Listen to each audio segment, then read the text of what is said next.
Au Danemark, il existe plusieurs types de contrats de travail, chacun avec ses propres considérations juridiques. Commençons donc par le plus populaire, le contrat à durée indéterminée. C'est la forme d'emploi la plus traditionnelle et la plus courante au Danemark. Dans ce type de contrat, l'employé est embauché sur le long terme ou pour une durée indéterminée sans date de fin prédéfinie. Ainsi, les employés en CDI bénéficient de divers avantages et protections prévus par la législation du travail danoise. Un autre type de contrat est le contrat à durée déterminée. Contrairement au contrat à durée indéterminée, il ne dure que pour une période plus courte. Il s'agit d'un contrat de travail à durée déterminée pour une période spécifique ou jusqu'à l'achèvement d'un projet particulier. Ce type de contrat est souvent utilisé pour des emplois temporaires ou saisonniers. La législation du travail danoise, dans ce cas, prévoit également des protections pour les employés temporaires, y compris le droit au congé payé. Il existe également le travail à temps partiel, qui consiste à travailler moins d'heures par semaine par rapport à un poste à temps plein. Et les employés à temps partiel bénéficient des mêmes droits et protections que les employés à temps plein. Bien que ce soit sur une base proportionnelle, à l'opposé, il y a le travail à temps plein, qui est la forme d'emploi standard, où les employés travaillent généralement 37 heures par semaine, conformément à la législation danoise du travail.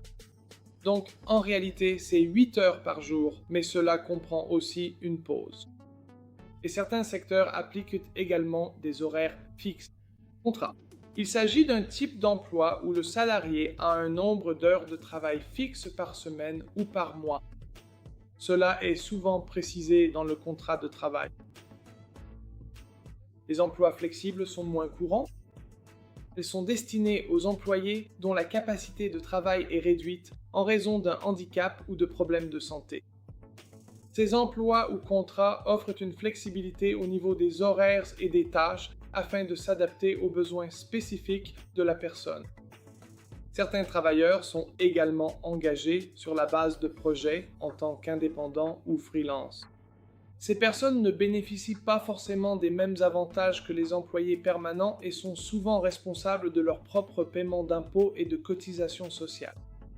Pour les nouveaux arrivants sur le marché du travail, l'apprentissage peut être un bon choix. Il propose une combinaison de formation en entreprise et de cours théoriques pour les personnes souhaitant acquérir des compétences ou des qualifications spécifiques, notamment dans les métiers manuels. De plus, l'emploi intérimaire ou de remplacement est assez courant. Dans ce cas, les personnes sont embauchées pour remplacer temporairement des employés titulaires pendant leur absence, par exemple en raison d'un congé maternité, d'une maladie ou d'une mission à l'étranger. Les emplois étudiants sont également des postes à temps partiel spécialement conçus pour les étudiants, leur permettant de gagner un revenu tout en poursuivant leurs études. Ces contrats de travail peuvent offrir des horaires flexibles afin de s'adapter au planning des cours. Les contrats à durée déterminée sont le plus souvent utilisés pour des missions spécifiques, comme un projet de courte durée ou pour fournir une main-d'œuvre supplémentaire lors des périodes de pointe, et ils comportent généralement une date de fin prédéfinie. Il existe également des programmes et des contrats de stage conçus pour offrir aux jeunes diplômés une expérience professionnelle pratique et une formation dans un domaine spécifique. Et ces contrats de stage sont généralement attribués aux personnes qui sont encore en cours d'études ou qui doivent se conformer aux règlements de l'université pour obtenir ce type de contrat et faire en sorte que le stage ou l'apprentissage soit accepté par l'université.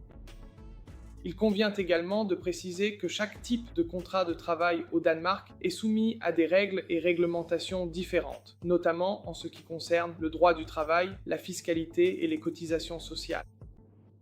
Les employeurs et les employés doivent également être conscients de leurs droits et obligations dans le cadre de ces différentes structures d'emploi. Il convient également de dire un mot sur les conventions collectives et les contrats de travail individuels. Ceux-ci peuvent être très différents et peuvent définir les termes et conditions d'emploi dans des secteurs, des industries ou des entreprises spécifiques. Voilà pour ce qui concerne les contrats de travail de base, les types de contrats au Danemark.